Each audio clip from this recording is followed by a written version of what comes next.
কোরআনের শুরুতেই আল্লাহ তাআলা এই বিষয়টা আমাদের কাছে ক্রিস্টাল ক্লিয়ার করেছেন, স্পষ্ট করে বলেছেন, যালিকাল কিতাব লা রাইবা ফি হুদাল লিল মুত্তাকিন। This is the book, the most authentic and original and reliable book ever in the world. There is no doubt in it and a guidance to those who are muttaqin. এটা এমন বই যে বইয়ে কোনো ভুল নাই। এই বইয়ে কোনো ভুল আছে? আওয়াজ করে বলেন, কোরআনে কোনো ভুল আছে? কোনো সন্দেহ আছে? সংশয় আছে? হেদায়েতের কিতাব করে মুত্তাকিদের জন্য এটাকে পাঠালো কে? এজন্য রাব্বুল আলামিন বলেন, যালিকাল কিতাবু লা রাইবা ফীহি হুদাল লিল মুত্তাকিন। This is the book, there is no doubt in it. এটা এমন বই যেটাতে সন্দেহ নাই। এটা মুত্তাকিনদের জন্য পথ প্রদর্শনকারী। তাহলে এই কথাটা, এই মেসেজটা আজকে আমাদেরকে মুখস্থ করে নিয়ে যেতে হবে যে কোরআন হেদায়েতের কিতাব। এটা কিসের কিতাব? পথ দেখায়, সত্যের পথ, কল্যাণের পথ, জান্নাতের পথ। ইয়াহদি লিল্লাতি হিয়া আকওয়াম, যে পথটা খুব সুদৃঢ়, খুব মজবুত। কোরআনের এই পথে ডানে বায়ে কোনো মোড় নাই, কোনো ইউটার্ন নাই, কোনো চৌমুহনী নাই, স্ট্রেট ফরওয়ার্ড। এই রাস্তায় যদি দুনিয়ায় আমরা চলতে শুরু করি, এই রাস্তা শেষ হয়ে যাবে জান্নাতুল ফেরদাউসের ভেতরে। আওয়াজ করে পড়ি সুবহানাল্লাহ। এজন্য এই কোরআন থেকে আমাদেরকে হেদায়েত নিতে হবে। এই কোরআন থেকে আমাদেরকে গাইডেন্স নিতে হবে। আমাদের জীবনের চলার পথে যেখানেই আমরা সমস্যায় পড়ব, এই কোরআন থেকে আমাদের গাইডেন্স, হেদায়াত, পথ প্রদর্শন যেটা আল্লাহ তাআলা আমাদের জন্য দিয়েছে, সেটা আমাদেরকে গ্রহণ করতে হবে। কারণ এই কিতাব এমন কিতাব যেটা মানুষকে অন্ধকারচ্ছন্ন একটা পথ থেকে আলোর পথ দেখায়, ঠিক কিনা? বামপন্থীদেরকে ডানপন্থী বানায়, ঠিক কিনা? রব্বুল আলামিন বলেন, আলিফ লাম রা, কিতাবুন আনজালনাহু ইলাইকা লিতুখরিজান নাসা মিনাল যুলুমাতি ইলান নূর। Muhammad, I've revealed this book in order to lead the mankind out of darkness into the light. অন্ধকারাচ্ছন্ন মানুষগুলোকে অন্ধকার থেকে বের করে টেনে এনে আলোর পথে উঠিয়ে দেওয়ার জন্য এই কোরআনকে পাঠিয়েছে কে?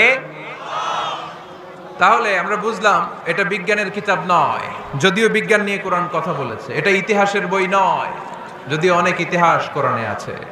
এটা গল্পের বই নয়, যদিও নবীদের গল্প পাওয়া যায় এই কিতাবে। এটা হেদায়েতের কিতাব। কিসের কিতাব? আরো জোরে বলতে হবে, কিসের কিতাব? আল্লাহ বলেছেন, মা ফাররাতনা ফিল কিতাবি মিন শাই। এই কিতাবে তোমাদের প্রয়োজনীয়, জরুরি এমন কোনো কিছু আমি বাকি রেখে দেই নাই। ওয়া নাযালনা আলাইকাল কিতাবা তিবয়ানান লিকুল্লি শাই। মানব প্রয়োজনীয় সব কিছু এই কিতাবের মধ্যে দিয়ে দিয়েছে কে?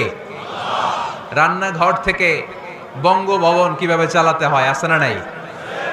ঘরে বসে বসে কাঁথা সেলাই থেকে শুরু করে মহাকাশের সূক্ষ্মাতি সূক্ষ্ম কাজ কেমন করে পরিচালনা করতে হয়, আছে না নাই? রাজনৈতিক অঙ্গনকে কেমন করে সেটেল করতে হয়, লিড দিতে হয়, সেটাও আল্লাহর কোরআনে আছে না নাই? কিভাবে বিয়ে শাদী করতে হবে, আছে না নাই? সমাজে কি করে শান্তি প্রতিষ্ঠা করতে হয়, আছে না নাই? তিবয়ানান লিকুল্লি শাই, সব জিনিসের সুস্পষ্ট ব্যাখ্যা। যা বলার আল্লাহ সব বলে দিয়েছে। কোরআনকে শুরু করেছে আল্লাহ বিসমিল্লাহির রহমানির রহিম দিয়ে, মানে বা দিয়ে। কি দিয়ে? কথা বলেন, কি দিয়ে? বা দিয়ে। আর শেষ করেছে সূরা নাস দিয়ে, মিনাল জিন্নাতি ওয়ান নাস। সিন, বার সিন মিলালে কি হয়? এবার বাসে চড়ে গুলিস্তান। বাসে চড়ে কই যাব? গুলিস্তান। ওই বাস? ওই বাস নাকি? না, ওই বাস না। এই বাস মানে যথেষ্ট, এনাফ। যা বলা হয়েছে 30 পারা এনাফ। হেদায়েতের জন্য নতুন কিছু লাগবে না। ব্ল্যাক হোলের সামনে আসে, বাচ্চার মুখে হাওয়াই মিঠাই দিলে যেমনি হাওয়াই মিঠাই মুহূর্তেই নাই, ওই তারাও মুহূর্তেই নাই। সুবহানাল্লাহ। মাতুয়াইলে হাওয়াই মিঠাই পাওয়া যায়? পাওয়া যায়? কই পাওয়া যায়? হ্যাঁ, আগে যখন আমরা ছোট ছিলাম আমরা এগুলো খাইতাম তো। কটকটি, কটকটি আছে এখন? ঘরের ওই যে পুরান জোতা টোতা, প্লাস্টিকের বোতল, এগুলো দিয়ে আমরা কটকটি খাইতাম। আর খাইতাম এই হাওয়াই মিঠাই, খুব মজা লাগতো। এগুলো এরকম গোল করে সাজায় রাখতো, জিব্বায় লাগাইলেই নাই। খাইছেন আপনারা? এই ব্ল্যাক হোল হচ্ছে এমন যে ব্ল্যাক হোলের রেঞ্জের মধ্যে কোনো তারা ঘুরতে ঘুরতে ঘুরতে যদি চলে আসে, হাওয়াই মিঠাই মুখে লাগাইলে যেমনি নাই, ওই তারাও নাই। তার মানে কোরআন বলেছে মাওয়াকিউন নুজুম, সায়েন্স বলেছে ব্ল্যাক হোল, দুটার মধ্যে মিল আছে না নাই? তাহলে কসমোলজি নিয়ে কথা এখানেই শেষ করি। সৃষ্টিতত্ত্বে আমরা যা পেলাম, বিস্ফোরণে সৃষ্টি হয়েছে। কোরআন বলেছে ফাতাকনাহুমা, সায়েন্স বলেছে বিগ ব্যাং থিওরি। কোরআন বলেছে মুসিউন, যেটা অ্যাক্সেলারেট হচ্ছে, সায়েন্স এটার নাম দিয়েছে সুপারনোভা কসমোলজি প্রজেক্ট। কোরআন নাম দিয়েছে মাওয়াকিউন নুজুম, সায়েন্স বলেছে ব্ল্যাক হোল। প্রতিটা জায়গায় কোরআনের সাথে সায়েন্সের মিল আছে না নাই? এবার আমরা শুনবো এমব্রয়োলজি নিয়ে, ভ্রূণতত্ত্ব। কি তত্ত্ব? ভ্রূণতত্ত্ব। আমরা আমাদের মায়ের পেটের ভেতরে এখন যত বড় আছি তত বড়ই ছিলাম, তাই না? কতটুকু ছিলেন? কতটুকু? একেবারে ছোট ছোট্ট ছোট্ট ছোট্ট। বাবার শুক্রাণু, মায়ের ডিম্বাণু, দুইটা মিলিয়ে মায়ের পেটের ভেতরে আমার অস্তিত্ব দান করলেন কে? কিছুই ছিলাম না আমি। সায়েন্স 1977-এ হাম অ্যান্ড লিয়েন হুক নামে দুইজন সায়েন্টিস্ট অণুবীক্ষণ যন্ত্র দিয়ে ওরা খুঁজে পেয়েছে যে শুক্রাণুর ভেতরে, স্পার্মের ভেতরে প্রাণের অস্তিত্ব আছে। কিন্তু ১৫০০ বছর আগে এর ভেতরে যে প্রাণ আছে সেটার ঘোষণা কোরআনে দিয়ে দিয়েছে কে? ওভাম অ্যান্ড স্পার্ম, দুইটা মিলে হয় জাইগোট। তারপর জাইগোট থেকে হয় এমব্রয়ো, ভ্রূণ। আমি, আপনি, আমরা সবাই ছিলাম ছোট্ট একটা ভ্রূণ, ব্যাঙ্গাচির মতো। বর্ষাকালে মাতু আইলে খালে বিলে ব্যাঙ্গের পোনা পাওয়া যায় না? দেখতে মাছের বাচ্চার মতো, তাই না? ছোট বাচ্চারা মনে করে মাছের পোনা, বাড়িতে দইরা নিয়ে আস, মারাকে মা পোনা লয়ে আইছি, মাই দেখে দেখ কোনি আছে না নাই? আসলে কি এটা মাছ? এটা কি ব্যাঙ্গের পোনা? তো আমরা, আমি আপনি প্রত্যেকে আমরা ব্যাঙ্গের পোনার মতো ছিলাম, রক্তচোষা জোকের মতো ছিলাম, মায়ের জরায়ুর দেয়ালের মধ্যে লেগেছিলাম। তারপরে আল্লাহ তাআলা আমাদেরকে বড় করতে আরম্ভ করলেন। স্পার্ম ড্রপ থেকে আমরা হলাম ব্লাড ক্লট, রক্তপিণ্ড। সেখান থেকে আমরা হলাম মুদগা, নুতফা, আলাকা, মুদগা, 3 স্টেজ। প্রতি 40 দিন পর পর আমার সাইজ বাড়তে লাগলো। সায়েন্স এটা স্বীকার করেছে যে প্রত্যেক 40 দিন পর বাচ্চার একটা নোটিসেবল ডেভেলপমেন্ট ঘটে। আল্লাহ রাসূল সাল্লাল্লাহু আলাইহি ওয়াসাল্লাম বলেছেন ইন্না খালকাকুম ইউজমাউ ফি বাতনি উম্মিহি 40 ইয়াওমা, প্রতি 40 দিন পর তোমার মায়ের পেটের ভেতরে তোমার সাইজ একটু বড় করা হয়। চিল্লায় পড়ি আল্লাহু আকবার।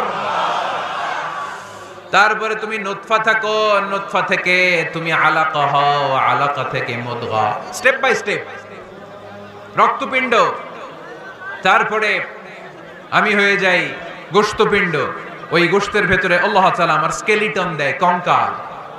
তারপরে এই কঙ্কালের চারদিক দিয়ে গোশত দিয়ে আমাকে আল্লাহ প্রস্তুত করে। সর্বশেষ এই চামড়ার লেভেল দিয়ে মায়ের পেটে আমাকে ডেকোরেটিং করে কে? ওয়ালাকাদ খালাকনাল ইনসানা মিন সুলালাতিন মিন তিন সুম্মা জাআলনাহু নুতফাতান ফি ক্বারারিন মাকিন ثم خلقنا النطفة علقة فخلقنا العلقة مضغة فخلقنا المضغة عظاما فكسونا العظام لحما ثم أنشأناه خلقا آخر فتبارك الله أحسن الخالقين. পড়েন আল্লাহু আকবার। আল্লাহ বলেন ছোট্ট নাপাক বীর্য থেকে তোমারে তৈরি করলাম, তুমি ছিলা পানির ফোঁটা, সেখান থেকে বানালাম জমাটবদ্ধ রক্তপিণ্ড, সেখান থেকে গোশতপিণ্ড। ওই গোশতের ভেতরে তোমার কঙ্কাল আমি জুড়ে দিলাম, কঙ্কালের উপরে গোশত দিয়ে প্যাকেট পড়ালাম, সর্বশেষে চামড়া দিয়ে ডেকোরেশন করে দিলাম। ছোট্ট ছিলাম আমরা, একেবারে ছোট্ট, অনেক ছোট্ট। আস্তে আস্তে আমার হাত গজালো, আমার পা গজালো, আমার হেয়ারিং সিস্টেম চালু হলো, আমার রেসপিরেটরি সিস্টেম চালু হলো, আমার ডাইজেস্টিভ সিস্টেম চালু হলো, আমার স্টোমাক হলো, আমার ব্লাড সার্কুলেশন শুরু হলো, আমার হার্টের 2টা পার্টিশন হলো।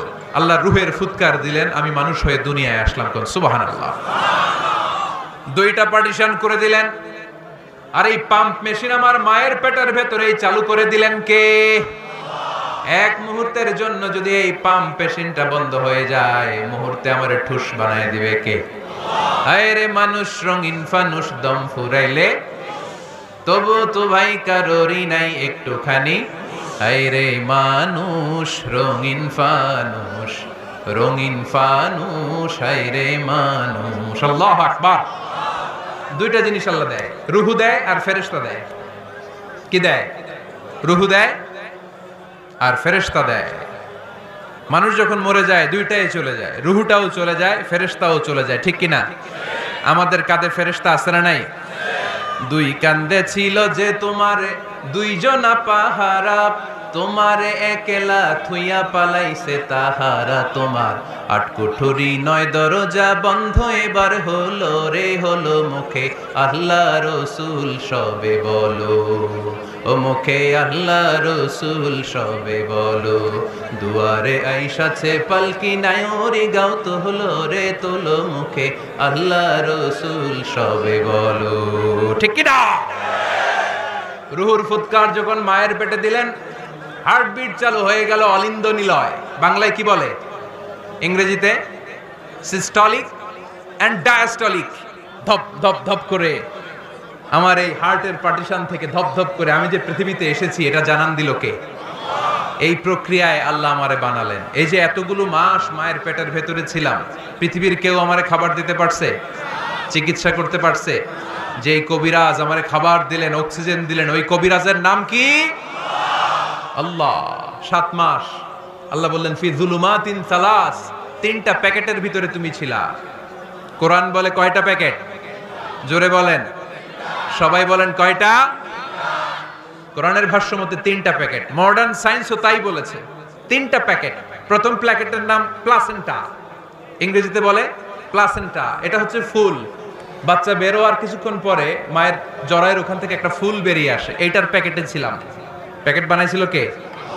2 নম্বর প্যাকেটের নাম ওম, মায়ের জরায়ু, জরায়ুর প্যাকেটের ভিতরে ছিলাম। 3 নম্বর হচ্ছে আমার মায়ের পেট, আর বেলি, এই পেটের প্যাকেট। 3টা প্যাকেটের ভিতরে ফি করারিম মাকিন, গোপনতম প্রকোষ্ঠে আমাকে মায়ের পেটের ভেতর থেকে পৃথিবীতে বের করে দিল কে? কত ক্ষুদ্র ছিলাম, সেখানে আমি বিজয়ী হয়েছি, ঠিক কিনা? এই যে লাভ তারা প্রমাণ করেছে যে অণুবীক্ষণ যন্ত্র দিয়ে তারা দেখেছে 1 ফোঁটা বীর্যের ভেতরে 20 কোটি শুক্রাণু যদি না থাকে, তাহলে ওই ফোঁটা শুক্রাণু থেকে মায়ের গর্ভে কোনো সন্তান জন্ম লাভ করে না। কয় কোটি? আমি ওই 20 কোটি শুক্রাণুর একটা, আপনি ওই 20 কোটি শুক্রাণুর একটা, ঠিক কিনা? তার মানে মহা একটা যুদ্ধ হয়েছিল তখন ডিম্বাণুর ভেতরে আঘাত করার জন্য। সেই যুদ্ধে 19,99,99,999 শুক্রাণুকে পেছনে ফেলে ওই খেলায় চ্যাম্পিয়ন হয়েছিলাম আমি। চিল্লায় বলেন ঠিক কিনা? ওই দিন মায়ের পেটে যে আমার অস্তিত্বের জানান আমি দিয়েছিলাম, তখন আমার হাত ছিল নাকি? পা ছিল? দাদা ছিল? দাদি ছিল? টাকা ছিল? ব্যাংক ব্যালেন্স ছিল? কিছুই ছিল না। তখন আমি বিজয়ী হয়েছি। তখনও যখন আমি বিজয় লাভ করতে পেরেছি, এই দুনিয়ার বুকে এসেও আমাদের বিজয় কেউ ঠেকায় রাখতে পারবে না। চিল্লায় বলেন ঠিক কিনা? আমরা বিজয় করতে এসেছি, যাই করব আমরা ভালোভাবে করব, এটা ইসলামের শিক্ষা, ঠিক কিনা? কাজ ছোট হোক বড় হোক, ভালো করলে সওয়াব আছে না নাই? যে কোনো কাজ করো না ভাই, যে কোনো কাজ করো, তা যেন হয় সবার চেয়ে সবচেয়ে সুন্দর। যে কোনো কাজ করো না ভাই, যে কোনো কাজ করো, তা যেন হয় সবার চেয়ে সবচেয়ে সুন্দর। হোক না সেটা পড়ালেখা, রঙের ভাষায় ছবি আঁকা, হোক না সেটা সামান্য কাজ কিংবা মহত্তর, তা যেন হয় সবার চেয়ে সবচেয়ে সুন্দর। আলহামদুলিল্লাহ পড়ে। কাজ ছোট হোক কিংবা বড় হোক, ওটা ভালো করে করতে বলছে কে? ভালো করে করলে ওই কাজে বরকত দিবে কে? কাজে কোনো লজ্জা আছে? শ্রমে কোনো লজ্জা আছে? চাকরি ব্যবসায় কোনো লজ্জা আছে? লজ্জা অলসতায়। লজ্জা কিসে? মাতোয়াইলের ছেলেরা মনে থাকবে? কাজে লজ্জা পাওয়া যাবে। Never under estimate any job, big or small. ছোট হোক বড় হোক, কোনো চাকরিকে নাক ছিটকানো যাবে না, কাজ করে বেঁচে থাকতে হবে, এটাই ইসলামের শিক্ষা, ঠিক কিনা? তাহলে এই এমব্রায়োলজির এই সংক্ষিপ্ত পরিসরের যে আলোচনা, এটাতে আমরা বুঝলাম সায়েন্স যা বলেছে তার সবটুকুন কোরআনের সাথে মিল আছে না নাই? কোনো অমিল আছে? যদি কোনো অমিল তারা খুঁজে পায়, দে হ্যাভ টু ওয়েট। সায়েন্সের কি করতে হবে? অপেক্ষা করতে হবে, কারণ শুরুতে যা বলেছে এটা মনে রাখতে হবে কিন্তু, কারণ সায়েন্সের মূল থিওরি, সায়েন্সের কোনো থিওরি ফাইনাল না, আর কোরআনের মূল থিওরি, কোরআন যাই বলেছে তার সবটাই ফাইনাল। চিল্লায় বলো ঠিক কিনা? এবার দেখি হিউম্যান অ্যানাটমি নিয়ে কোরআন আমাদেরকে কি শুনিয়েছে।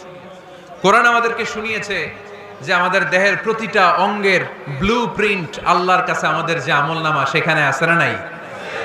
আয়াহসাবুল ইনসানু আল্লান নাজমা'a 'idama বালা কাদিরিনা আলা আন নুসাউইয়া বানানা। কোরআন আমাদেরকে বলল, রব্বুল আলামিন ইরশাদ করেছেন, মানুষ কি মনে করেছে নাকি কিয়ামতের দিন তাকে জমিন থেকে উঠাতে আমি আল্লাহর কষ্ট হয়ে যাবে? না না, শুধু তাকে উঠানোটাই আমার জন্য ব্যাপার না, তাকে তো আমি উঠাবো তার হাতের আঙ্গুলের ফিঙ্গারপ্রিন্ট গুলো সহ উঠাবো। সুবহানাল্লাহ। নুসাউইয়া বানানা, বানান মানে আঙ্গুলের টিপ, এটার ইংরেজিতে কি বলে? টিপ বা প্রিন্ট, ফিঙ্গার টিপ বা ফিঙ্গারপ্রিন্ট। যারা সিগনেচার করতে জানে না তারা কি দেয়? টিপ সই দেয় কি দেয় না? 1880 সালের আগে মানুষ জানতোই না এখানে যে টিপ আছে একটা, আমার এই আঙ্গুলের ফিঙ্গারপ্রিন্টের সাথে এইটা মিলে না, এটার সাথে এটা মিলে না, এটার সাথে এটা না, এটার সাথে এটা না, এটার সাথে আবার এটা মিলে না, হাতের গুলার সাথে আবার পায়ের গুলা মিলে না। 1880 সালে ফ্রান্সের একজন সায়েন্টিস্ট নাম ফ্রান্সিস গালটন, উনি আবিষ্কার করেছেন যে মানুষের হাতে রেখা আছে, এটাকে বলে ফিঙ্গারপ্রিন্ট। একটা রেখার সাথে আরেকটা রেখার কোনো মিল নাই। আবার পায়ের যে রেখা, এটাকে আবার ফিঙ্গারপ্রিন্ট বলে না, ওটার বলে ফুটপ্রিন্ট। ওটার কি বলে? শ্রীলঙ্কায় একটা পাহাড় আছে, তো ওরা বলে ওইখানে আদম আলাইহিস সালামের ফুটপ্রিন্ট আছে, পায়ের ছাপ। এটা সত্যি কি মিথ্যা আমরা জানি না, ইতিহাসে পাওয়া যায়। তবে সত্য যে তথ্যটা আমরা জানি, কাবা ঘরের পাশে সাইয়েদনা ইব্রাহিম আলাইহিস সালামের ফুটপ্রিন্ট সংরক্ষণ করে রেখেছেন কে? ওয়াত্তাখিযু মিন মাকামি ইব্রাহিম মুসাল্লা। সাইয়েদনা ইব্রাহিম ওই পাথরের উপর দাঁড়িয়ে কাবা ঘর নির্মাণ করতেন। যতটুকু ওঠা লাগতো এসকালেটরের মতো, লিফটের মতো উপরে উঠে যেত, আবার নিচে নামার দরকার হলে মুহূর্তের মধ্যে এসকালেটরের মতো ওই পাথরটা নিচে নেমে যেত। চিল্লায় পড়ি সুবহানাল্লাহ। আবার প্রাণীদের সংখ্যা শনাক্তকরণের জন্য এই ফুটপ্রিন্ট লাগে। যেমন সুন্দরবনে বা অ্যামাজন জঙ্গলে বাঘ কয়টা আছে গুনতে হবে, বাঘ শুমারি হয়, আমাদের হয় আদমশুমারি। আমাদের কি হয়? আর আমাদের সুন্দরবনে কি হয়? বাঘ শুমারি। তো বাঘ গুনবে কিভাবে?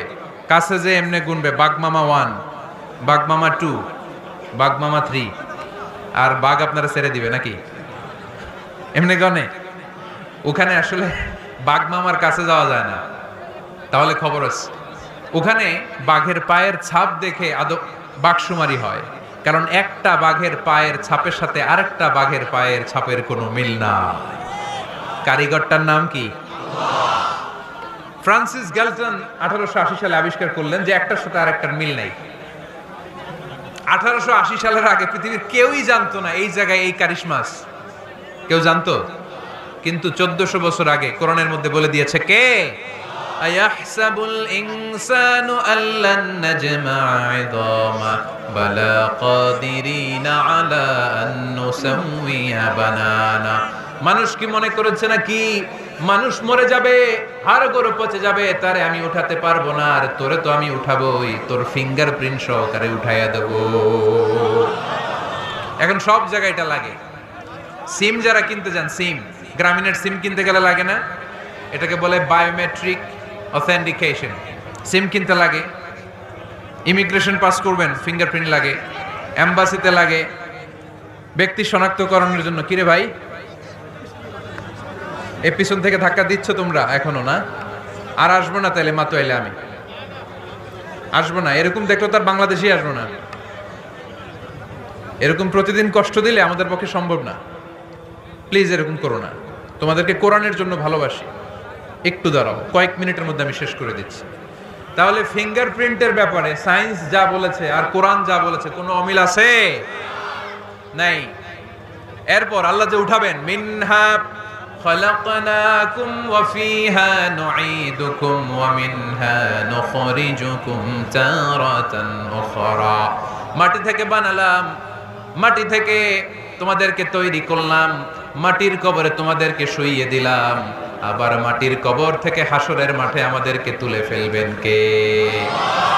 এখন এই যে মাটির ভেতরে আমরা রইলাম, মাটির ঘরে আমরা থাকলাম, পচে গেলাম, মরে গেলাম, কিভাবে উঠাবে? আল্লাহ রাসূল সাল্লাল্লাহু আলাইহি ওয়াসাল্লাম বললেন কিভাবে তোমাদেরকে উঠাবে শোনো, মজার ঘটনা, খেয়াল করে শোনেন। আল্লাহ রাসূল সাল্লাল্লাহু আলাইহি ওয়াসাল্লাম বললেন, সহিহ মুসলিমের বর্ণনা, ইন্না ফিল জাসাদি আযমান লা তাআকুলুহুল আরদু আবাদান ওয়া মিনহু ইউরাক্কাবুল খালকু কুল্লুহু ইয়াউমাল কিয়ামা। আল্লাহ রাসূল বললেন, নিশ্চয়ই প্রত্যেক মানুষের, প্রত্যেক প্রাণীর দেহের মধ্যে একটা ছোট হাড় আছে। কি আছে? হাড় বা হাড্ডি। লা তাআকুলুহুল আরদু আবাদা, মাটি কখনো এই হাড্ডিটারে খেতে পারে না। ওয়া মিনহু ইউরাক্কাবুল খালকু কুল্লুহু ইয়াউমাল কিয়ামা, কিয়ামতের দিন ওই হাড্ডিকে বেসিক ধরে সবগুলো মানুষকে দাঁড় করায় দিবে কে? সাহাবারা জিজ্ঞেস করলেন, আইয়ু আযমিন ইয়া রাসূলুল্লাহ, ও আল্লাহর হাবিব, ওই হাড্ডিটার নাম কি? আমাদের জানতে বড় মনে চায়। বিশ্বনবী বললেন, হাড্ডিটার নাম হলো আজবুয জানাব। আজবুয জানাব ইংরেজিতে বলে কক্সিক্স। ইংরেজিতে কি বলে? ডাক্তার হবা কে কে? হাত তোলো। ডাক্তার হতে চাও দেখি কে কে? মাতোয়েলের ছেলেরা। এদিকে ডাক্তার নাই, তোমরা পুলিশের লাঠি চার্জ বাহিনীতে যোগ দিও। যে ধাক্কাধাক্কি শিখছো তোমরা, তোমরা পুলিশের লাঠি চার্জের একটা উইং থাকে না, ওইখানে চাকরি নিয়া কোপায় ফেলবা একেবারে পিটায়, যেই ধাক্কাধাক্কি করতেছো কোরআনের মাহফিলে। তাহলে ডাক্তার হওয়া কারা কারা দেখি? মাশাআল্লাহ, মাশাআল্লাহ। আল্লাহ তোমাদেরকে বড় ডাক্তার হওয়ার তৌফিক দান করুক। হাত নামাও। আজকে বাসায় যে লিখবা কক্সিক্স, এই কক্সিক্স এটাকে আরবিতে বলে, সহিহ মুসলিম শরীফের হাদিস, আজবুয জানাব, আমাদের যে শির দ্বারা আছে না নাই, এটারে বলে মেরুদণ্ড, ডাক্তারি ভাষায় স্পাইনাল কর্ড। এই স্পাইনাল কর্ডের একেবারে নিচে ট্রায়াঙ্গেল, ত্রিভুজ আকৃতির তিন কোণার একটা ছোট্ট হাড্ডি আছে। কয় কোণা? তিন কোণা। এটা প্রাণীরও আছে, আমাদেরও আছে। হিন্দুরা যখন শ্মশানে মানুষ পোড়ায়, গোশত, হাড্ডি, রক্ত সব পুড়ে যায়, কিন্তু ওই ট্রায়াঙ্গেল কক্সিক্স পুড়ে না। আমাদেরকে কবরস্থানে যখন শুইয়ে দেয়া হয়, আমাদের হাত পা মাটিতে খেয়ে ফেলে, সব জীর্ণ শীর্ণ হয়ে যায়, পচে যায়, গলে যায়, কিন্তু শিরদাঁড়ার নিচে ট্রায়াঙ্গেল, ত্রিভুজ আকৃতির যে হাড্ডির কণা, যেটার নাম কক্সিক্স, ওইটা কখনো পচে। কিয়ামতের দিন ওই কক্সিক্স থেকে, ওইটাকে বেসিক অফ দ্য বেসিক্স ধরে আমাদেরকে উঠায় দিবে কে?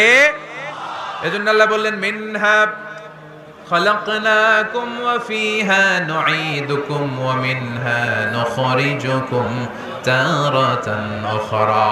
মাটি থেকে বানালাম, মাটির কবরে শুইয়ে দিলাম, আবার মাটির কবর থেকে তোমাদেরকে দাঁড় করাবে কে? তাহলে আজবুয জানাব কোরআনের ভাষা, হাদিসের ভাষা, বিজ্ঞানের ভাষা হচ্ছে কক্সিক্স। মিল আছে না নাই? চিল্লায় বলতে হবে, মিল আছে না নাই? কি কষ্ট হচ্ছে আপনাদের? আরো 2-1 মিনিট শুনবেন? শুনবেন? শুনবেন? তাহলে তাকবীর পড়েন, লিল্লাহে তাকবীর, লিল্লাহে তাকবীর, লিল্লাহে তাকবীর। তাহলে হিউম্যান অ্যানাটমি নিয়ে আমরা সায়েন্সের ভাষ্য আর কোরআনের ভাষ্য যা শুনেছি, মিল আছে না নাই? এবার আমরা ফিজিক্স নিয়ে শুনবো। ফিজিক্স মানে কি? পদার্থবিদ্যা। পদার্থের অনেক গুরুত্বপূর্ণ একটা এলিমেন্ট হচ্ছে লোহা। লোহা চিনি আমরা। এই মাইকে লোহা আছে না নাই? লোহা ছাড়া মাইক বানানো যায়, বাড়ি বানানো যায়, গাড়ি বানানো যায়, ক্যামেরা বানানো যায়, মোবাইল বানানো যায়, প্লেন বানানো যায়, কম্পিউটার বানানো যায়। লোহা ছাড়া কিছুই হয় না, ঠিক কি না? যেহেতু লোহা ছাড়া কিছুই হয় না, এই জন্য লোহার নামে আল্লাহ কোরআনে একটা সূরাই দিয়ে দিলেন। সুবহানাল্লাহ বাড়িতে গিয়ে বললেন। ওই সূরাটার নাম আরো জোরে, মাশাআল্লাহ, আল হাদিদ। আল্লাহ বললেন, ওয়া আলান্না লাহুল হাদিদ, ও দাউদ তোমার জন্য লোহারে আমি নরম বানিয়ে দিলাম। ফিহি বাসুন শাদীদ ওয়া মানাফিউ লিন-নাস, ওয়া আনজালনাল হাদিদা ফীহি বা'সুন শাদীদ ওয়া মানাফি'ু লিন-নাস। আমি লোহাকে আকাশ থেকে নাজিল করলাম, লোহার ভেতরে রয়েছে অনেক শক্তি, মানাফি'ু লিন-নাস, মানুষের জন্য উপকার। এ লোহা দিয়ে নানান ধরনের জিনিস বানানোর কৌশল আমাদেরকে শিখালো কে? এই চলো রাইট। এই চিল্লাচিল্লির মধ্যে পারা যাবে? হাদিদ মানে লোহা, হাদিদ মানে কি? লোহা। আল্লাহ বললেন, খেয়াল করে শুনেন, এই যে মাশাআল্লাহ ঠান্ডা, হ্যাঁ এবার ঠিক আছে, এরকম থাকো। লোহা, সূরার নাম হাদিদ, লোহা। ওয়া আনজালনাল হাদিদ, লোহাকে আমি নাজিল করেছি। এই আয়াত থেকে বোঝা গেল লোহা পৃথিবীর উপাদান না। চাচা, ওয়া আনজালনাল হাদিদ, লোহাকে আমি নাজিল করেছি। আকাশ থেকে বৃষ্টি নাজিল করে কে? এই কোরআনকে নাজিল করছে কে? নাজিল কি উপরের থেকে হয় না নিচ থেকে? তার মানে ওয়া আনজালনাল হাদিদ, লোহাকেও আল্লাহ এইভাবে নাজিল করছে। কোরআন যেমনি উপর থেকে নিচে, ফ্রম আপ টু ডাউন, বৃষ্টি যেমনি উপর থেকে নিচে, তেমনি লোহাকেও উপর থেকে নিচে নাজিল করেছে কে? কোরআনের এই আয়াত থেকে বোঝা যায় লোহা পৃথিবীর উপাদান নয়, লোহা নিশ্চয়ই বাইরে থেকে এসেছে। সায়েন্স বর্তমান সময়ে এটাই বলছে, চিল্লায় কোন সুবহানাল্লাহ। সায়েন্স বলছে লোহার একটা মলিকিউল তৈরি করতে যে টেম্পারেচার বা তাপ লাগে, এটা পৃথিবী তো দূরের কথা, সূর্যের ভেতরেও নাই। 1 কোটি ডিগ্রি সেলসিয়াসের তাপমাত্রা ছাড়া লোহার কোনো অণু পৃথিবীতে তৈরি হওয়া সম্ভব না। চিল্লায় বলো ঠিক কিনা? এত বেশি তাপমাত্রা সৌরজগতের সব গ্রহ নক্ষত্রের তাপমাত্রা একসাথে মিলালেও চলবে না। তার মানে কোরআন যা বলেছে আর সায়েন্স যা বলেছে মিল আছে না নাই? এরপরে কোরআন পাহাড়ের ব্যাপারে বলেছে, ওয়াজআলনাল জিবালা আওতাদা, আমি পাহাড়গুলোরে পেরেকের মতো জমিনে ঢুকিয়ে দিয়েছি। সুবহানাল্লাহ। তাহলে পাহাড়কে আল্লাহ তাআলা পেরেকের সাথে তুলনা করলেন। কিসের সাথে? পেরেক চিনেন? সবাই চিনেন? মাতোয়াইলে আছে পেরেক? কি করে পেরেক দিয়ে? কাঠের ভিতরে ঠুকে না, দেয়ালে ঠুকে। তাহলে আল্লাহ পাহাড়গুলোর বললেন পেরেক। আচ্ছা, পেরেক যখন আমরা কাঠের ভিতরে ঢুকাই, পুরো পেরেকটা কাঠের ভিতরে ঢুকে যায়, উপরে শুধু কি থাকে? মাথাটা থাকে, ঠিক কিনা? তার মানে আমরা যে পাহাড় দেখতে পাচ্ছি এটা পাহাড়ের মাথা। পুরো পেরেক যেমনি কাঠের ভিতরে, পুরো পাহাড়টা আছে মাটির ভিতরে। চিল্লায় পড়ি আল্লাহু আকবার। জমিনে আমরা দৃশ্যমান এই পৃথিবীতে খালি চোখে যে পাহাড় দেখতে পাই, এটা আসল পাহাড় না, এটা পাহাড়ের মাথা। যেমনি পেরেক যখন কাঠের ভিতরে ঢুকে দেই, পুরো পেরেকটা কাঠের ভিতরে ঢুকে যায় কি যায় না? পেরেক নিয়ে যখন আমি হাতুড়ি দিয়ে মারলাম, পুরো পেরেকটা কই যায়? কাঠের ভিতরে, তাই না? তার মানে খালি চোখে যে পাহাড় দেখি, এটা পেরেকের মাথা যেমনি একটু দেখা যায়, এটা পাহাড়ের মাথা। আসল পাহাড় মাটির ভেতরে, উপরে যদ্দূর দেখা যায় তার কমসে কম 10 গুণ পাহাড় মাটির ভিতরে রেখে দিয়েছে কে? এজন্য আল্লাহ উপমাটা, মেটাফরিকটা এইভাবে দিলেন, ওয়াজআলনাল জিবালা আওতাদা, এই পাহাড়কে, মাউন্ট এভারেস্টকে, আলাস্কা পর্বতমালাকে, আল্পস পর্বতমালাকে, এই গারো পাহাড়কে, এই কেওকারাডাঙ্গার তাজিংডং বিজয়কে আমি পাহাড়ের মতো জমিনের মধ্যে গেড়ে দিয়েছে। চিল্লায় পড়বো সুবহানাল্লাহ। আবার আল্লাহ বললেন, ওয়ামিনাল জিবালি জুদাদুম বীদুন ওয়া হুমরুম মুখতালিফুন আলওয়ানুহা ওয়া গরাবিবু সুদ। পাহাড়ের মধ্যে কোন পাহাড় আমি বানিয়েছি ধবধবে শুভ্র সাদা, কোন পাহাড় আমি বানিয়েছি রক্তিম লাল, কোন পাহাড় আমি বানিয়েছি কুচকুচে কালো। 3 কালারের পাহাড়। কয় কালারের? মৌলিকভাবে ধবধবে শুভ্র সাদা পাহাড়, অথবা রক্তিম লাল পাহাড়, অথবা কুচকুচে কালো পাহাড়। আপনি পৃথিবীর পাহাড়গুলো নিয়ে যদি গবেষণা করেন, বিভিন্ন রঙের পাহাড় আপনি দেখবেন। আমি তো পৃথিবীর অনেক জায়গায় পাহাড় দেখেছি। মিশরে আমি তুর পাহাড়ের চূড়ায় উঠেছি। ওখানে যেখানে মুসা আলাইহিস সালামের কাছে আল্লাহ নূরের তাজাল্লি দিয়ে ফোকাস করেছেন, পাহাড়টার নাম তুর পাহাড়। 2 বার আমি উঠেছি এটার চূড়ায়। উঠতে আমার অনেক কষ্ট হয়েছে। ওখানে উঠে ফজরের সালাত পড়ে আমি খেয়াল করে দেখলাম তুর পাহাড়ের আশেপাশের পাহাড়গুলো কোনোটা খয়েরি, কোনোটা কালো, কোনোটা লাল, কোনোটা ধূসর। আল্লাহু আকবার। এক এক পাহাড়কে এক এক রং দিয়ে তৈরি করলো কে? পৃথিবীতে চায়না নামে একটা দেশ আছে না? চায়না একটা শহর আছে গানজু। কি নাম? আজকে যে গুগল করবা, the গানজু city located in China. চায়নাতে অবস্থিত গানজু শহরে একটা পাহাড় আছে, এই পাহাড়ের নাম রেইনবো মাউন্টেন। কি নাম? মানে রংধনুর পাহাড়। রংধনুর কয় রং? সবাই কন, আরো জোরে। 7 রং না? আমরা ছোটবেলায় মুখস্থ করতাম, বেনিয়া সহকলা, বেনিয়া সহকলা। এই 7 রঙের পাহাড় ওখানে দেখা যায়, এক জায়গায় 7 রঙের পাহাড়। সুবহানাল্লাহ কইতে পারলেন না? মজা করে বানালো কে? সুনানে তিরমিজি আর মুস্তাদরাকে হাকিম, মুসনাদে আহমদ ইবনে হাম্বলের হাদিস। আল্লাহ যখন পৃথিবী বানালেন, এই পৃথিবীটা ঘোরার পাশাপাশি কাঁপাকাঁপি শুরু করে দিল। এই পৃথিবীর কাঁপাকাঁপি বন্ধ করার জন্য রব্বুল আলামিন পৃথিবীর মধ্যে পাহাড় গেড়ে দিলেন। 7টা tectonic plate, 7 tectonic plates creates the mountain range on earth. 7টা টেকটনিক প্লেট আল্লাহ দিলেন। পৃথিবী সৃষ্টি করার পরে পৃথিবী কাঁপে, আল্লাহ পাথর দিয়ে পেরেক মারলেন, পৃথিবী আর কাঁপে না। সুবহানাল্লাহ কোন? ফেরেশতারা দেখে তো অবাক। ফেরেশতারা বলে, আল্লাহ পাহাড়ের এত শক্তি, পাহাড় গেড়ে দিলেন পৃথিবীতে, আর পৃথিবী কাঁপে না। হাল মিন খালকিকা আশাদ্দু মিনাল জিবাল। আল্লাহ আপনার সৃষ্টির মধ্যে পাহাড়ের চেয়ে শক্তিশালী কি কিছু আছে? আল্লাহ বললেন, নাআম, আছে। আল হাদিদ, লোহা। লোহা পাহাড়ের চেয়ে শক্তিশালী, কারণ লোহা পাহাড়ে মারলে পাহাড় ভেঙে যায়, ঠিক কিনা? ফেরেশতারা আরো অবাক, লোহা এত শক্তিশালী? হাল মিন খালকিকা আশাদ্দু মিনাল হাদিদ। আল্লাহ, তাহলে লোহার চেয়ে শক্তিশালী মনে হয় কিছু নাই, আছে? আল্লাহ বললেন, নাআম, আছে। আন্নার, আগুন, কারণ আগুনের মধ্যে লোহা ফেলে দিলে লোহা গলে যায়, ঠিক কিনা? ফেরেশতারা তো আরো অবাক। ফেরেশতারা বলে, তাই নাকি? আগুন এত শক্তিশালী, তো হাল মিন খালকিকা আশাদ্দু মিনান নার। আল্লাহ, আপনার সৃষ্টিতে আগুনের চেয়ে শক্তিশালী কিছু আছে? আল্লাহ বলে, আছে। আলমা, পানি, কারণ আগুনের মধ্যে পানি ঢাললে আগুন পাওয়া যায়। ফেরেশতারা তো এবার আরো অবাক, পানি এত শক্তিশালী, ওই পানি গট গট গট গট করে আমরা খাই, এত শক্তিশালী আল্লাহ। হাল মিন খালকিকা আশাদ্দু মিনাল মা, আপনার সৃষ্টিকুলের মধ্যে পানির চাইতেও শক্তিশালী কি কিছু আছে? আল্লাহ বলে, আছে। সেটা আবার কি? আল্লাহ বলে, আর রিহ, বাতাস। বাতাস যখন সাগরের পানির মধ্যে উচ্ছ্বাস মারে, তখন এটা জলোচ্ছ্বাস হয়ে যায়, ঠিক কিনা? বাতাসের ধাক্কায় পানি জলোচ্ছ্বাস হয়ে এক জায়গা থেকে আরেক জায়গায় যায়। আল্লাহ বললেন, পানির চাইতেও শক্তিশালী সৃষ্টি আমার আছে, ওইটার নাম বাতাস। ফেরেশতারা অবাক হয়ে আবার জিজ্ঞেস করে, আল্লাহ, আপনার সৃষ্টিকুলের মধ্যে বাতাসের চাইতেও শক্তিশালী কিছু আছে কিনা বলেন। আল্লাহ বললেন, আছে। বাতাসের চাইতেও শক্তিশালী হলো আমার আশরাফুল মাখলুকাত মানুষ। ওই মানুষ, যে মানুষ গোপনে দান করে।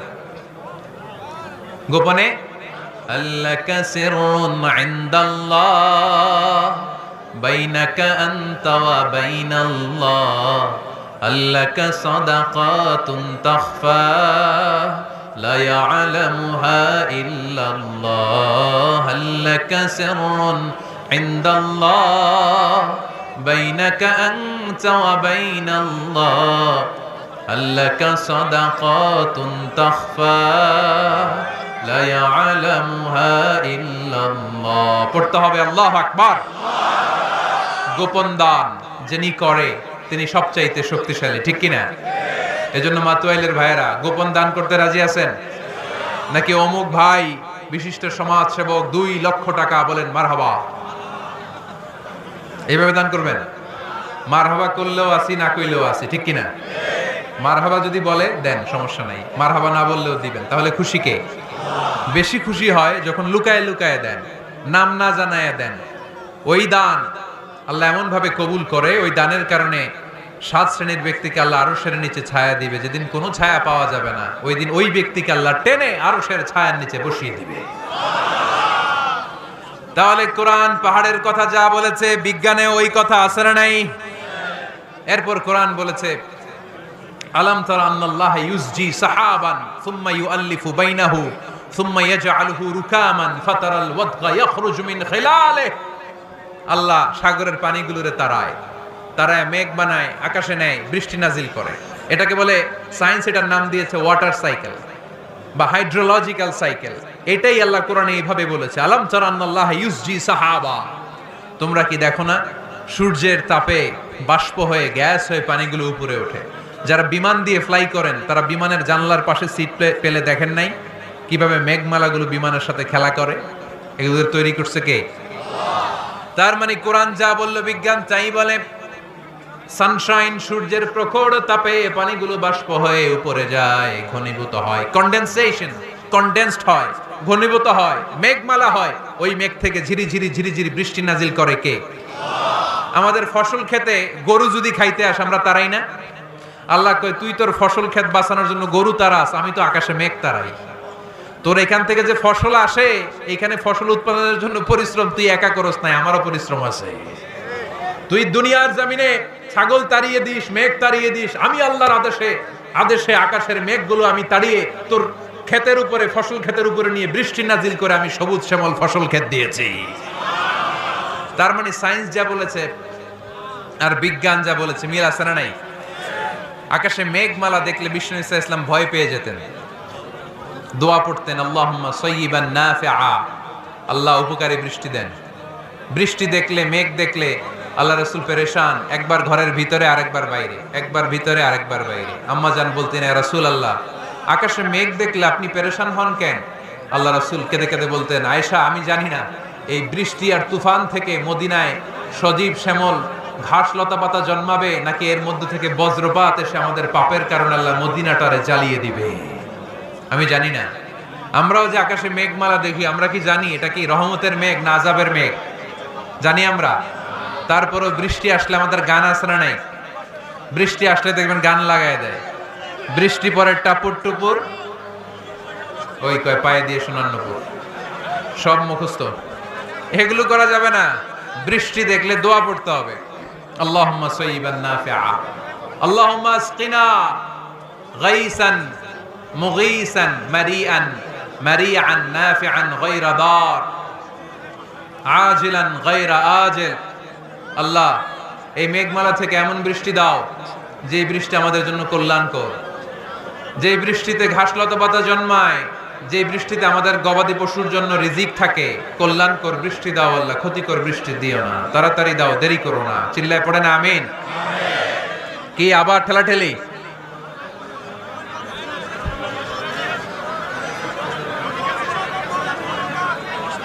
মোনাজাত করে দেই না?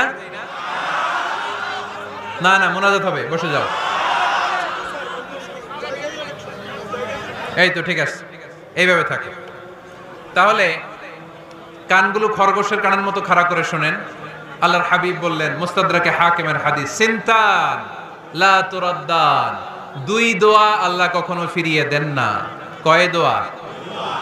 এক হচ্ছে ইনদান নিদা, আজানের পরে যে দোয়াটা করা হয়, আজান আর একামতের মাঝখানে দোয়া, আজানের সময় দোয়া, এই দোয়া আল্লাহ ফিরিয়ে দেয়, একটা গেল। দুই নাম্বার হচ্ছে তাহতাল মাতর, বৃষ্টির নিচে দাঁড়িয়ে দোয়া করলে ওই দোয়া কবুল করে কে?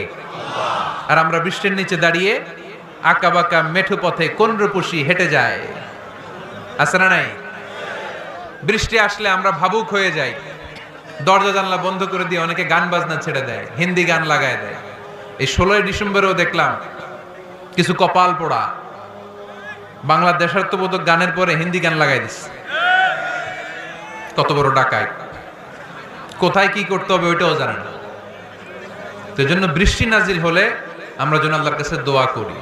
বৃষ্টির সময় দোয়া করলে ওই দোয়াটা কবুল করে কে? তাহলে ফিজিক্সের এই পোরশনে আমরা লোহা নিয়ে কথা বললাম, বায়োলজিক্যাল অ্যাসপেক্ট অফ মাউন্টেইনস, পাহাড় নিয়ে কথা বললাম পানি নিয়ে।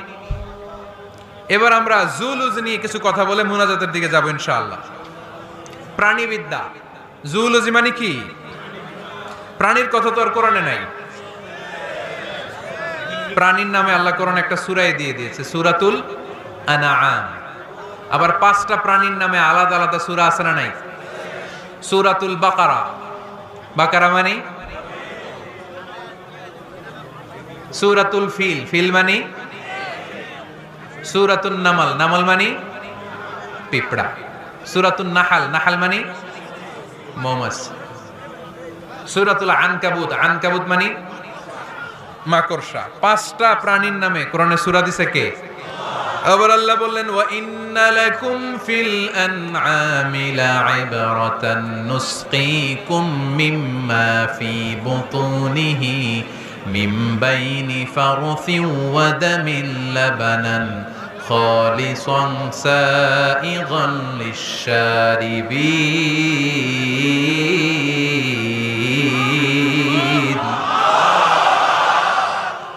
প্রাণীর পেটের ভেতর থেকে আমি তোমাদের জন্য একটা লিকুইড পদার্থ বের করি, মিন বাইনি ফারসিন ওয়া দামিন লাবানা।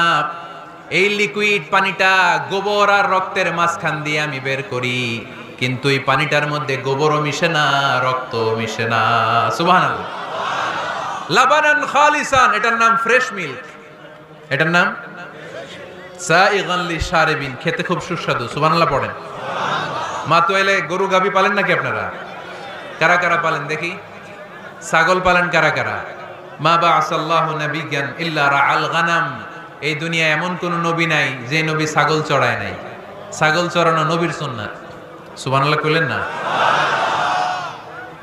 তাহলে মেকানিজমটা দেখেন, what a brilliant mechanism of discharge in milk from animals body. আল্লাহ বললেন মিন বাইনি ফারসি ওয়া দামিল লাবানা। ফারস মানে গোবর, ফারস মানে দাম মানে রক্ত, দাম মানে, তাহলে গরুর পেটের এক লাইনে থাকে গোবর, এক লাইনে, আরেক লাইনে রক্ত। গোবরও নাপাক, রক্ত, গোবর খাওয়াও হারাম, রক্ত খাওয়াও। কিন্তু দুই হারামের মাঝখান থেকে, দুই পচা জিনিসের মাঝখান থেকে, দুই বিদঘুটে জিনিসের মাঝখান থেকে দুধ আমাদের জন্য বের করে দেয় কে? মেকানিজমটা দেখছেন? মিন বাইনি ফারসি ওয়া দামিল লাবানা, একদিকে গোবর, একদিকে রক্ত, মাঝখান দিয়ে স্বচ্ছ দুধ। সুবহানাল্লাহ পড়েন। এই দুধ এমন একটা খাবার, এটা খেয়ে হজম করতে পারলে আজীবন বেঁচে যাবে। নিউট্রিশনের যে ইনগ্রেডিয়েন্টস আছে 6টা, পুষ্টি উপাদান 6টাই আছে দুধে। এজন্য আল্লাহ রাসূল সাল্লাল্লাহু আলাইহি ওয়াসাল্লাম দুধ বড্ড পছন্দ করতেন, আর বলতেন আলাইকুম বি আলবানিল বাকার, তোমরা গরুর দুধ খেও, ফা ইন্নাহা তুরাম্মু মিনাল আশজার, কেননা গরুর দুধ এটা ঘাস লতা পাতার নির্যাস। গরু কি খায়? ফাস্ট ফুড খায় না? গরু বার্গার খায় না? ফ্রেঞ্চ ফ্রাইজ খায় না? টিক্কা খায় না? চিকেন কাবাব? গরু কি খায়? এই ঘাস খাবেন, মানে শাকসবজি খাবেন। গরু ঘাস খায়, এজন্য গরুর পেট থেকে দুধ বের করে দেয় কে? আলাইকুম বি আলবানিল বাকার, তোমরা গরুর দুধ খেও। কত বড় ডাক্তার ছিলেন বিশ্বনবী মুহাম্মদ সাল্লাল্লাহু, এমন বিশ্বস্ত নবী, যেটা খাইতে বলছে ওইটা খাইলে ডাইরেক্ট অ্যাকশন। কালিজিরা খেতে বলতেন, মধু খেতে বলতেন, লাউ খেতেন। লাউ খেলে পেট যত ঠান্ডা থাকে, পৃথিবীর কোনো খাবার এত ঠান্ডা হয় না পেট, ঠিক কি না? এজন্য বিশ্বনবী বলছেন আলাইকুম বি আলবানিল বাকার, গরুর দুধ খাবা, ফা ইন্নাহা তুরাম্মু মিনাল আশজার, কেননা ঘাস পাতা খেয়ে গরুর ভেতরে আল্লাহ ঘাস পাতার মাধ্যমে দুধ বানায়। আবার বিশ্বনবী বললেন মেরাজের রাতে জিব্রাইল 3টা মগ এনে আমার হাতে দিয়েছিল। এক মগের মধ্যে ছিল পানি, আরেক মগের মধ্যে ছিল মদ, আরেকটা মগের মধ্যে ছিল দুধ। 3টা দিয়ে আমার টেস্টিং শুরু করে দিছে, টেস্টিং করতেছে। বিশ্বনবী ধরেন তো কোনটা ধরবেন? বিশ্বনবী দুধেরটা ধরলেন, কোন? সুবহানাল্লাহ। সাইয়েদনা জিব্রাইল বললেন আখাস্তাল ফিতরা, নবী আপনি যেমন ধরছেন তেমন, আপনি যেমন, আপনার স্বভাব যেমন, নিয়েছেনও তেমন। এজন্য দুধ খাবেন, বাচ্চাদেরকে দুধ খাওয়াবেন। অনেক মায়েরা বাচ্চাদেরকে বুকের দুধ খাওয়াতে চায় না, ডানু খাওয়ায়, ল্যাকটোজেন খাওয়ায়, সিরালাক খাওয়ায় না। আমার মায়েরা, আমার সম্মানিত বোনেরা, বাচ্চাদেরকে দুধ খাওয়াবেন। ওয়াল ওয়ালিদাতু ইরদি'না আওলাদাহুন্না হাওলাইন, 2 বছর খাওয়াবেন, কামিলাইন, পরিপূর্ণ। লিমান আরাদা আন ইউতিম্মার রাদাআ, কারণ মায়ের বুকের দুধের প্রথম দিক থেকে যে দুধটা বের হয় এটাকে বলে শাল দুধ। এই শাল দুধের মধ্যে অনেক ন্যাচারাল ভ্যাকসিন আছে। ডাক্তাররা বলেছে বাচ্চাদের ব্রেইন, হাড্ডি শক্ত হওয়া, মেমোরি শার্প হওয়া, উদ্যম আর উজ্জীবিত হওয়ার জন্য, সজীব আচরণের হওয়ার জন্য মায়ের বুকের দুধটা খুবই জরুরি। এটা অবশ্যই খাওয়াবেন। আর এই মায়ের বুকের দুধের ভেতরে আল্লাহ বাচ্চার জন্য প্রথম টিকাটা ফ্রি দিয়ে দিছে। বাচ্চার জন্য কিছু টিকা দেয়া লাগে না, যক্ষা, এটা সেটা, প্রথম টিকাটা ফ্রি। প্রথম টিকাটা আল্লাহ দিছে মায়ের বুকের দুধের ভিতরে। এজন্য নিজেরাও দুধ খাবো, বাচ্চাদেরকেও মায়ের বুকের দুধ খাওয়াইতে হবে, ঠিক কিনা? গরুর দুধের ভিতরে অনেক পুষ্টি আছে, হজম করতে পারলে অনেক পুষ্টি। আমরা যেন বেশি বেশি দুধ পান করি, আল্লাহ তুমি তৌফিক দান করো। তাহলে দুধের এই কথা কোরআনে যা আছে সায়েন্স তাই বলছে। কোরআন বলছে ১,৫০০ বছর আগে, সায়েন্স এখন খালি ঘোষণা দিতেছে বাচ্চাদের দুধ খাওয়ান, গরুর দুধ খান, এটাতে উপকার আছে। তার মানে এই প্রাণীকুলের ব্যাপারে প্রাণীবিদ্যার যে তথ্য, কোরআন আর বিজ্ঞান মিল আছে না নাই? এরপরে কোরআন বলেছে মধু খাও। وأوحى ربك إلى النحل أن اتخذي من الجبال بيوتا ومن الشجر ومما يعرشون ثم كلي من كل الثمرات فاسلكي سبل ربك ذللا يخرج من بطونها شراب مختلف ألوانه فيه شفاء للناس إن في ذلك لآية لقوم يتفكرون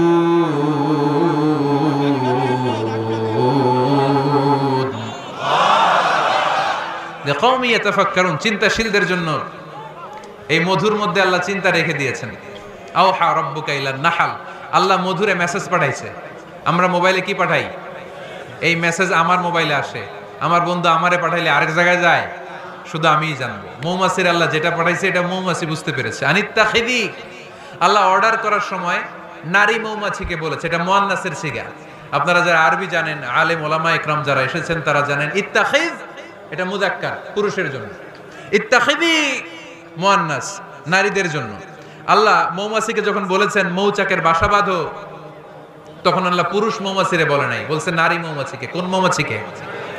কার্ল ভন ফ্রেশ নামে একজন অস্ট্রিয়ান বিজ্ঞানী, এই সায়েন্টিস্ট গবেষণা করে দেখেছে মৌচাকের বাসার মধ্যে পুরো মৌমাছির সব কার্যক্রমের প্রধান যে থাকে এটা পুরুষ মৌমাছি না, এটা নারী মৌমাছি।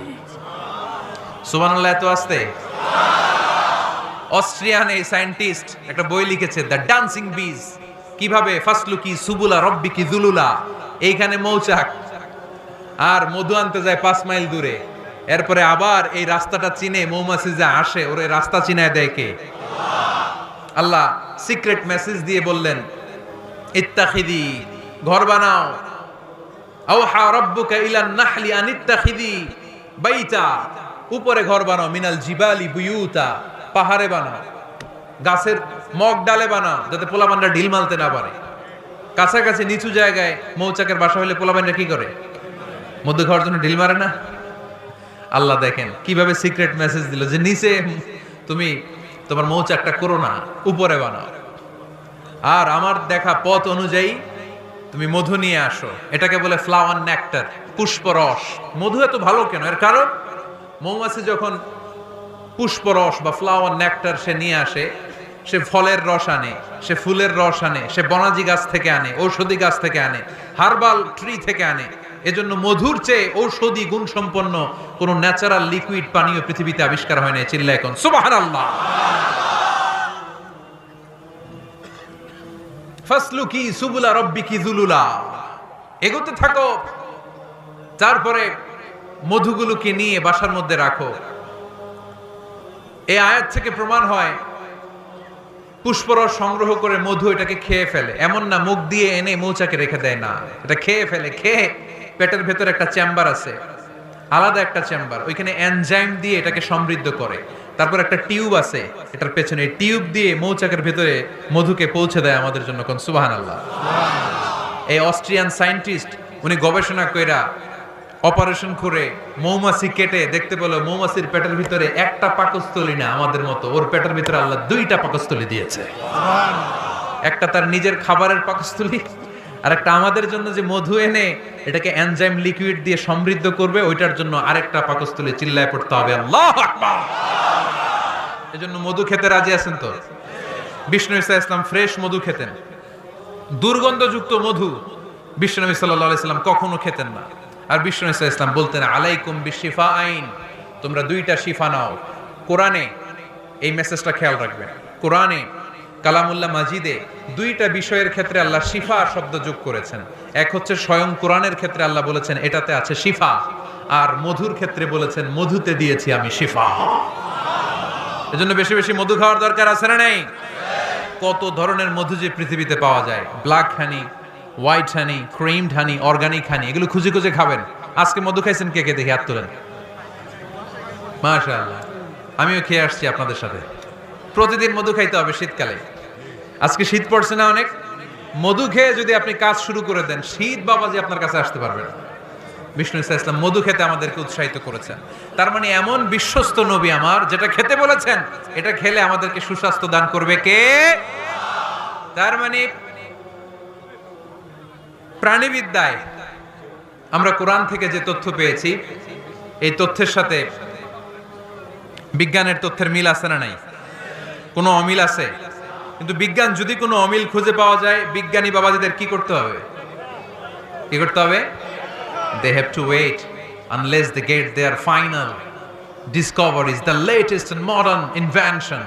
তাদের নতুন ইনভেনশন যতক্ষণ না আসে বসে থাকতে হবে, কারণ তোমাদের কথা ফাইনাল না। বিজ্ঞানের সবচেয়ে বড় থিওরি যে বিজ্ঞানের কোনো থিওরি ফাইনাল না, আর কোরআনের সবচেয়ে বড় থিওরি কোরআন যাই বলেছে তাই মনে থাকবে। এজন্য আজকের এই সংক্ষিপ্ত আলোচনা থেকে আমরা বুঝতে পারলাম যে বিজ্ঞান আর কোরআনে কোনো অমিল নেই, আছে শুধু মিল। আমরা আজকে কসমোলজি নিয়ে শুনেছি, মানে সৃষ্টি তত্ত্ব, কিভাবে সৃষ্টি হলো মহাবিশ্ব।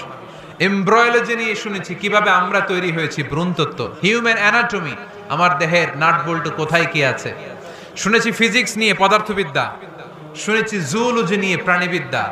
এই 5টা পয়েন্টে সংক্ষিপ্ত পরিসরে যা আপনাদেরকে শোনালাম, আরো অনেক আছে, scientific indications, natural phenomena and cosmic symbols. এই 5টাতে আজকে আমরা সায়েন্সের আলোকে প্রমাণ করে দেখাতে পেরেছি যে কোরআনে আর বিজ্ঞানে কোনো অমিল নেই, আছে শুধু সাদৃশ্য। চিল্লায় বলো ঠিক কি না? এজন্য কোনো কিছু যদি বিজ্ঞানী ভাইয়েরা অমিল পান, ওয়েট, বসেন, রিল্যাক্স, চা খান,